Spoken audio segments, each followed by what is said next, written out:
I don't expect you to read this, but this was part of our lighting discussion on Sarah's project, and who's involved in the lighting fixture discussions. And Sean, you mentioned to me that lighting was one of those pivot points where you really had to start bringing the team together, and you got involved, right? Yeah, so, and I think Vince will remember this, and Greg definitely remembers this. There was a time when the lighting design conversation was a builder, a customer, maybe an architect, an electrician, and maybe the designer participates, and they walk around the house and point and say, I want 3 recessed lights in the ceiling.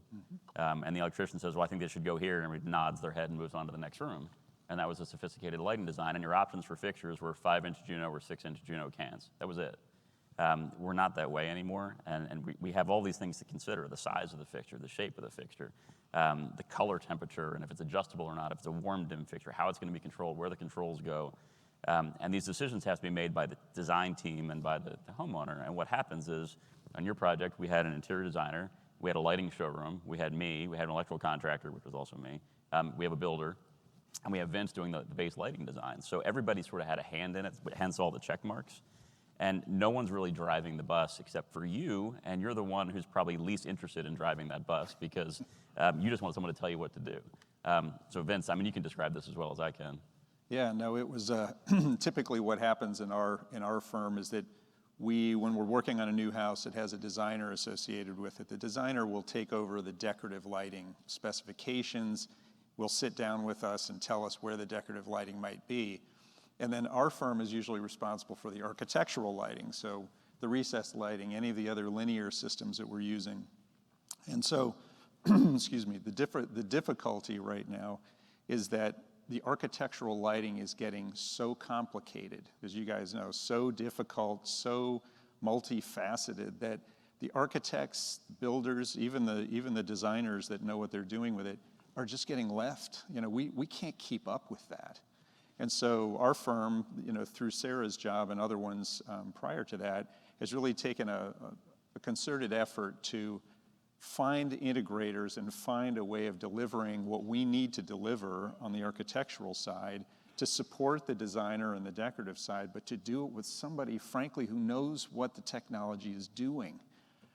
You know, we were laughing about it. I mean, all I ever hear about is my lights are flickering. You know, my clients will call and they'll say, why are my lights flickering? And, you know, honestly, you need to be an electrical engineer at this point to be able to understand all of these systems.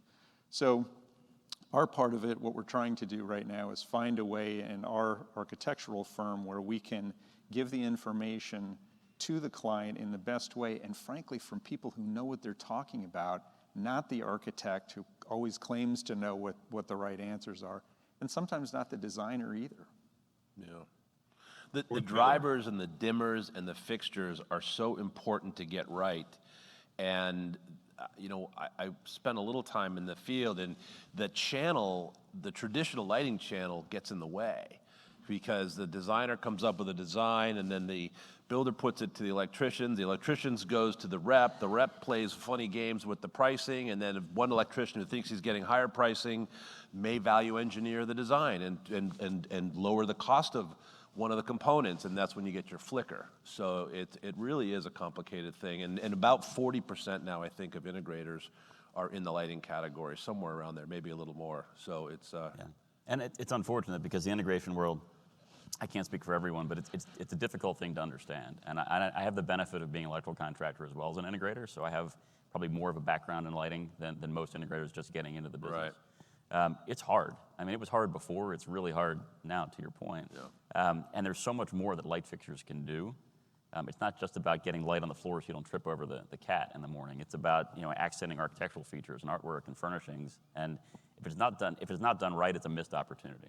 So Sean, is lighting is that a good entree for you to get involved early? Yeah, it's probably the thing that needs to be talked about the earliest because it's the one that involves the most people and the most information and the most ideas. I mean, we had, I won't get into too much detail, but you had an initial specification. I looked at it and said, hey, if we change the fixture type, I can get you better fixtures and lower cost controls and save you some money in the process. So I was essentially able to say to Sarah that we can give you a better system for less money, which is kind of a no-brainer, I think. in terms of the product, but now we still have to work on the locations and how we're going to adjust them and the furniture plans and all those things that sort of follow. So there's a lot of design discussions that happen along the way.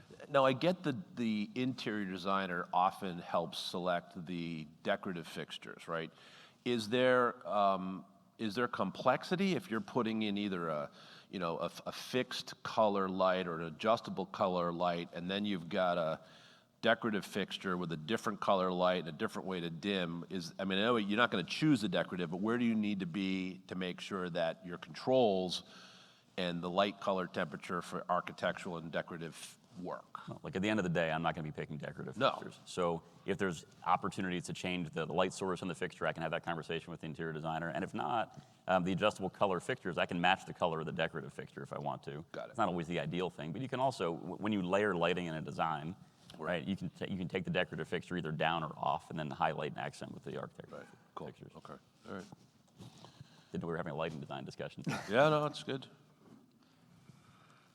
So I want to talk a little bit about the architect's experience, and I think, Vince, that doesn't really look like you, but That does look like me. feel that. Yeah.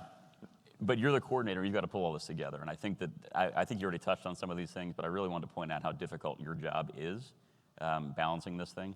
It's, I think we talked about the lighting and controls a little bit. There are a couple other categories that I know all of you often run into with the architect as well, and that's motorized blinds, making sure that the structure is properly designed so it can accommodate that. Our office is doing that earlier and earlier now.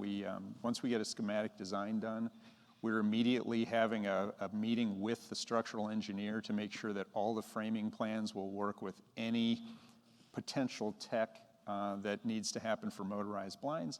Another one is acoustics. I know that this is another big issue that we have in houses today because everything is so open and so live.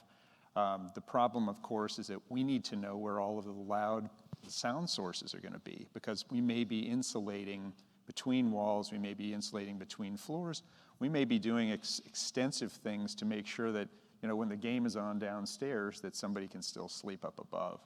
Are you from the work from home phenomena? Mm-hmm. Are we insulating the offices to keep the kid noise out or keep privacy? Is that? And I would even say that we're designing Zoom backgrounds into houses now. So. Right. It's a conversation that we have with almost every client lately, which is, well, where's my Zoom background going to be? What am I going to be looking at? All that. So that also tells us where the tech is going to go, but it may tell us, what view they want to have out a window or a built-in behind them. So there are a lot more categories that are touched by tech that we need to talk about earlier and earlier. That's a big part of it. And then I also think, as I've said earlier today, finding the right time within a relationship to have those conversations. I think Sarah made a good point that we should probably have that day one. We should say, are you interested in technology? These are some of the things that we see in our houses. Do you see yourselves being, are you going to be wanting us to plan for those? That doesn't mean we have to even have a design yet at that point. And then once we have the schematic design done and we kind of know what the house is going to look like, then that's really, where the branches need to reach out and where we need to bring the integrator in. We need to have a lighting design that we can stand behind. But finding the right times to do that amidst, all of the worries that come with any homeowner trying to do a very complex project, that I think is one of the challenges that the residential architects still are trying to work out. If you need a source for Zoom backgrounds, I think Greg's got one. Yeah. Right. I'll hire his kids. Greg, this one's about you. I hope you can see the slide. You touched on your experience a little bit and the frustration of being caught in the middle, I guess, of being stuck between the integration and the other subcontractors and trades, the homeowner and the architect. So is there anything else you want to add to that? No, I think you're right. I do look towards the architect, or Vince in this case, to take the lead on the the build and helping getting the team together.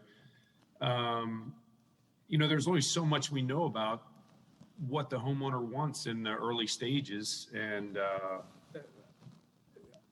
all I can say is I I welcome a platform to be able to bring this to the table much, much earlier. Because in this case, yeah, Sarah was death by 1,000 cuts. I mean, for her to, I mean, we had a conversation in her backyard. When can we start talking about the pool? And I had to say, Sarah, I think we need to get the lighting and control and all that worked out in the house before you start thinking about your pool. Because unfortunately, with the list that she worked out with you and everything she wanted, I knew that was going to be a big number, and I felt badly that I didn't have close to that in the budget for her home. We had numbers in there for some shades. We had numbers in there for the easy stuff like audio and video, but not nearly the lighting control, the lighting systems. And even with what you have taught me, Sean, with the way that some of these lighting systems are wired now, that can make a difference in, early on, am I going to bring 400 amp service to the house? Am I going to bring 600 amp service to the house? Because if she's going with something like Ketra or something different than a Juno light fixture, that's going to change the way the whole house is wired. Yeah, I mean, I think those are all things that I just did not realize until we kind of went through the process. And I do remember at the beginning, one of the things that I loved about Vince was he gave me, and I'm sure you still give this document out to all your clients, but it was like a timeline of who's involved in what, builder, architect. Do you remember that? It helped me so much. And, my suggestion would be, okay, in that beginning of that process then, that this conversation occur with Sean, because to Greg's point, once we did sit down and I had the, oh shit, oh my God, like, whoa, moment on how much this was all going to cost, had I known kind of in the beginning of that, and I prioritized to say, but this stuff is really important to me. I mean, we did generally kind of have a conversation about lighting. Like, I was like, lighting's important. Yes, it is. But it is, it's like, you're going to build this beautiful multi-million-dollar home, and I'm not going to stick a bunch of crappy lights in the ceiling. So just even having like, here are considerations in technology, in lighting, in your AV, a rough sketch around, and that's hard too. I get it from a ballparking standpoint on like, here's what low end could cost, here's what high end could cost. Just to have that as a frame of reference, I think would have been really, really helpful.